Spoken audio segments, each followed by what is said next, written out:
semuanya, selamat datang kembali di channel Artuk Demir dengan saya Ria di sini. Buat yang baru, selamat datang juga di channel Artuk Demir ini. Biasanya saya sharing tentang daily life saya di Turki, di mana saya tinggal di kota namanya Izmir, karena saya menikah dengan orang Turki. Dan baru-baru ini saya juga baru aja melahirkan, makanya ada video melahirkan saya. Kalau buat yang belum nonton silahkan ditonton.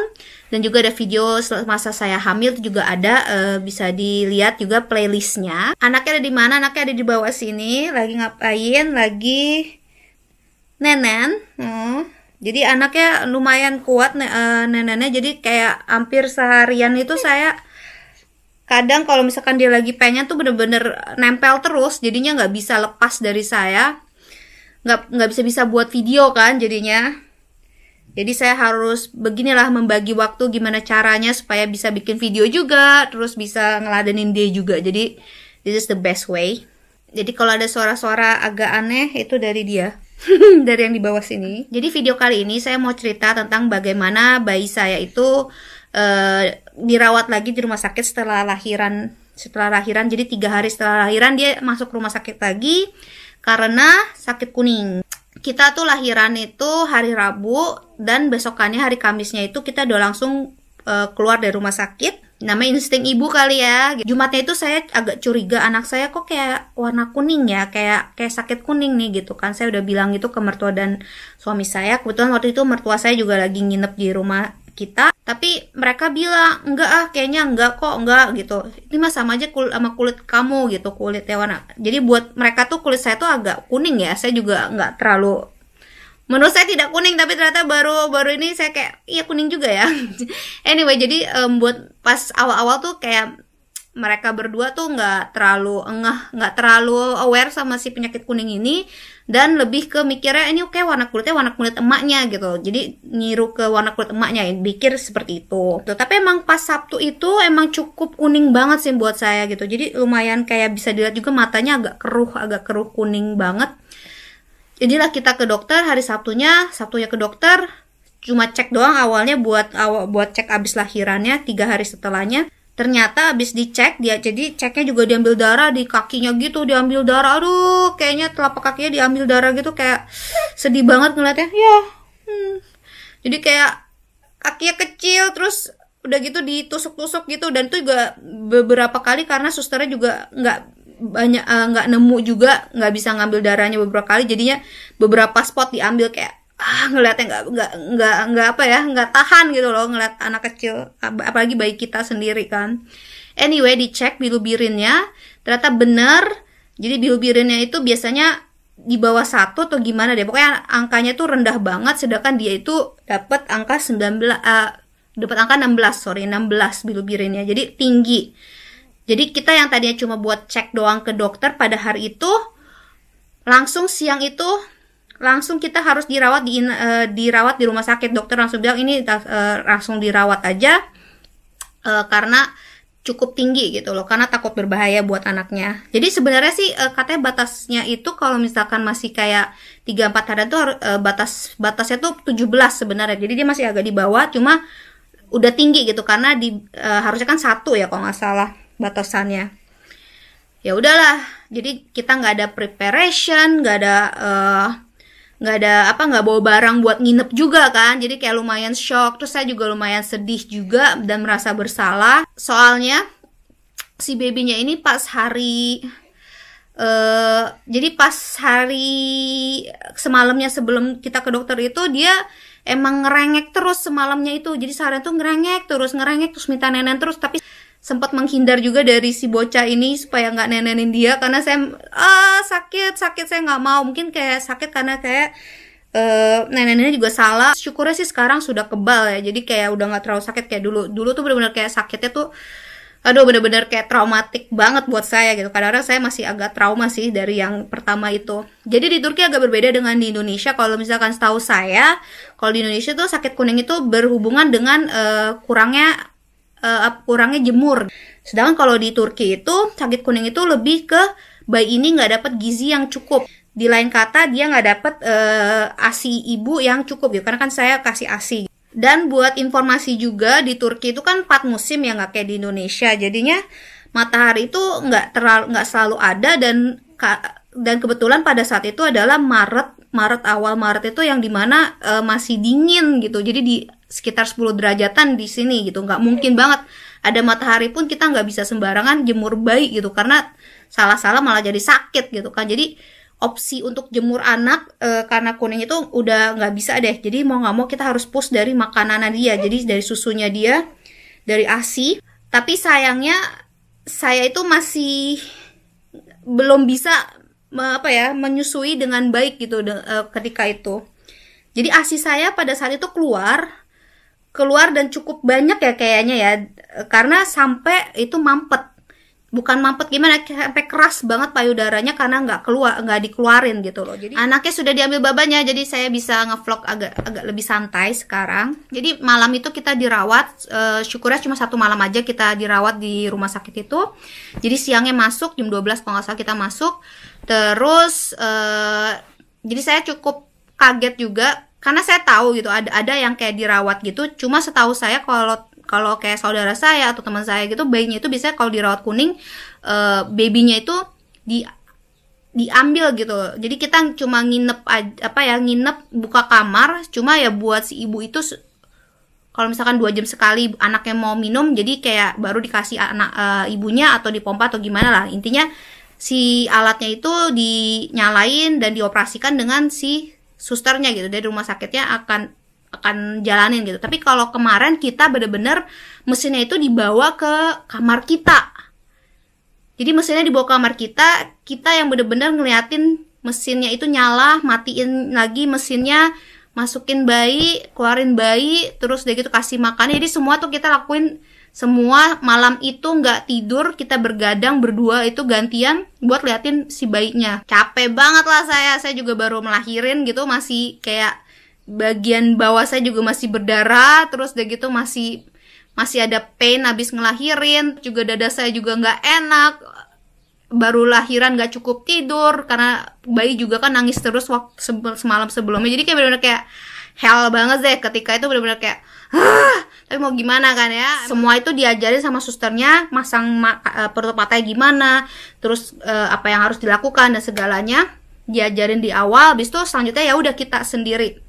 Ya time to time suster sih datang buat ngecek gitu kita, cuma most of the time kita sendiri aja yang ngelakuin semuanya gitu. Jadi untuk masuk ke dalam mesinnya itu si baby itu dibuka bajunya semuanya, cuma pakai pampers saja dan juga pakai penutup mata karena dia itu sinar ultravioletnya bisa membahayakan si mata si baby. Jadinya harus make sure dia benar-benar tutup mata, dia nggak ngeliat si sinar ultraviolet itu selama di dalam mesin itu. Terus saya tuh tipe panikan terlebih kalau untuk mata ya, jadi kayak bener-bener saya kayak selalu ngecek kayak insecure gitu loh, ini matanya udah bener-bener ketutup atau belum ya gitu.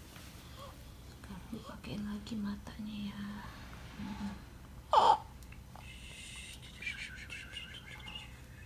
Do you need my help? Tapi syukurnya itu entah bagaimana kayak mesinnya itu emang bikin bayinya itu tidur. Jadi kalau Anda masukin bayinya udah pasti tuh bayi tidur, dia nggak akan bergerak atau gimana. Jadi karena ada bunyi kayak white noise juga kali ya, jadi begitu dia masuk anget, terus dia gitu ada bunyi kayak bikin white noise, bikin tenangin, jadi dia pasti bayi itu tidur. Jadi mesinnya itu panas gitu, jadi ada degree-nya juga. Dia itu nggak boleh sampai lebih dari 30 derajat. Jadi biasanya kalau udah 29 derajat, 7 kita matiin mesinnya, baby kita keluarin bentar. Habis itu udah agak turunan, misalkan 27 Celcius, kita masukin lagi babynya. Dan setiap 2 jam sekali kita istirahat, babynya diambil, dikasih makan, dikasih susu dari saya, ditenenin, coba ditenenin, kalau nggak nenen dikasih sufor. Jadi biasa seperti itu. Si sufor itu dikasih ke bayinya, dokter nggak nyaranin dia buat ngedot langsung dari botol karena takut abis itu dia nggak bisa breastfeeding langsung dari saya gitu, nggak bisa nenen langsung dari saya, takutnya kebiasaan nama dot.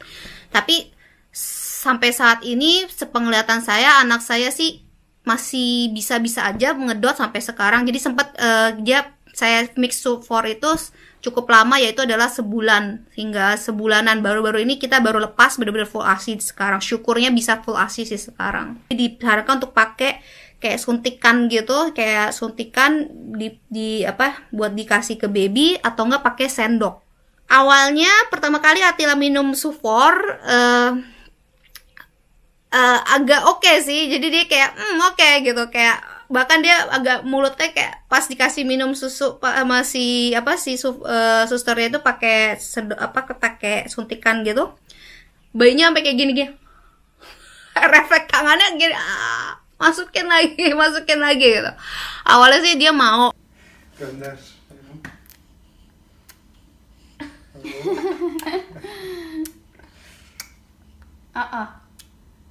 Evet. Baya eme refleksi kuvvetli ama maşallah. Çalışmış 3 gün demek. Evet. Çabalamış ama gelmeyince ne yapsın? Değil mi minik? Hadi bakalım. Cuma habis setelah itu dia agak susah, dia kayak lebih prefer buat minum susu dari saya, susu ASI gitu loh. Jadi sempet kayak dikasih pakai suntikan nggak mau, habis itu setelahnya dikasih pakai sendok juga nggak mau, dikasih pakai dot juga nggak mau. Jadi mau nggak mau saya harus netain lagi langsung gitu kan. Tapi ya lama kelamaan mungkin karena udah lapar juga kali ya, ketika itu si baby akhirnya dia minum juga, tapi pakai nangis gitu pas dikasih sufor. Jam 12 kan kita masuk ya rumah sakit ya. Terus jam 4 itu dicek lagi bilubirinnya, tes darah, dan syukurnya itu udah turun jadi 13 bilubirinnya. Terus dicek lagi besokannya sekitar jam 6 pagi, diambil tes darahnya lagi, itu udah di angka 10. Jadi habis itu kita udah bisa keluar dari rumah sakit, syukurnya. Kalau nggak saya nggak tahu dia another malam di situ begadang nyalain mesin, tutup matanya, dan itu kayak bener-bener dibalik kesedihan itu, dibalik kesedihan anak saya harus dirawat lagi ketika malam itu, ada hikmahnya sih menurut saya. Hikmahnya itu adalah saya perhatiin ya, baby saya itu Atila itu terbiasa untuk tidur sendiri. Karena kan kemarin tuh pas di rumah sakit itu semalam itu kita benar-benar dilatih kayak si baby tuh tidur sendiri selama 2 jam. Habis itu dia dibangun juga oleh kita sendiri kan, bukannya suster. Jadi terbiasa dengan dibangunin, bangun, nyium bau kita gitu, nyium bau orang tuanya gitu. Habis itu ya udah, habis dikasih susu dibalikin lagi, tidur lagi sendiri. Dan itu saya perhatiin itu bener-bener sampai rumah itu dia sampai sekarang itu otomatis aja gitu. Jadi biasanya dia tidur 2 jam sekali, 3 jam sekali tidur. Max itu bisa sampai 4 jam sih dia tidur. Cuma biasanya 2-3 jam atau 1,5 jam dia bangun sendiri, dia ngerengek sendiri buat minta susu gitu loh. Jadi jarang banget saya yang bangunin dia buat ayo bangun nih kita harus nenen gitu, nggak. Biasanya dia pasti udah bangun 2 jam sekali. Anaknya balik lagi karena ternyata masih lapar, jadi balik lagi gitu, masih lapar. Iya, udah nenen diem, yang pinter. Kentut. Ya jadi dia lumayan kayak harus nenen buat kentut ya kalau bayi ternyata. Anyway, itu interupsi aja, hiburan. Jadi kira-kira begitulah pengalaman kita dengan bayi kita yang sempat sakit kuning dan harus dirawat di rumah sakit Turki. Buat ibu-ibu lainnya yang kemungkin ada mengalami sama halnya seperti kami, jangan merasa bersedih, dan ternyata itu nggak lumayan banyak. Saya sharing akhirnya dengan beberapa teman dan saudara, ternyata ada beberapa juga yang memang seperti itu juga gitu, dan lumayan banyak baby yang abis lahir itu sakit kuning. It's something normal, wajar, nggak perlu kayak terlalu merasa bersalah. Saya sempat merasa bersalah sih awalnya, kayak merasa bersalah karena saya berarti nggak nenenin dengan baik, saya nggak kasih nutrisi dia dengan baik, artinya kan sempat bersalah. Tapi ya anyway, it's bisa aja, terus aja dikasih nenen, semangat. Dan juga buat yang kayak harus dikasih support babynya untuk support, please jangan terlalu egois juga. Kalau emang perlu dikasih support, dikasih babynya, karena yang lebih penting adalah baby itu makan. Jadi baby itu cukup perutnya buat melawan si kuningnya itu. Atila akhirnya setelah 15 hari Atila lahir, dia dicek lagi ke dokter lagi dan dilihat ternyata dia udah nambah 600 gram dari yang kemarin itu sempat turun, akhirnya nambah 600 gram, which is udah bagus banget karena minimal tuh dalam sebulan itu baby tuh harus nambah 500 gram gitu. Dan dia ternyata nambah 600 gram dalam berapa hari itulah, kurang dari 2 minggu. Jadi nggak perlu dites lagi biru-birunya, jadi kayak saya seneng banget nggak perlu disuntik lagi anak. Anyway, kira-kira begitulah video dari saya. Kiranya sharingan ini bisa berguna juga buat kalian dan yang sedang berjuang untuk menyusui, semangat. Dadah, terima kasih sudah menonton di channel Artuk Demir dan sampai jumpa di video berikutnya. Mau dikeluarin gasnya, kena itu dulu. Günaydın oğlum. Hadi kas çıkar. Günaydın. Oh, merhaba. Merhaba. Merhaba. Merhaba.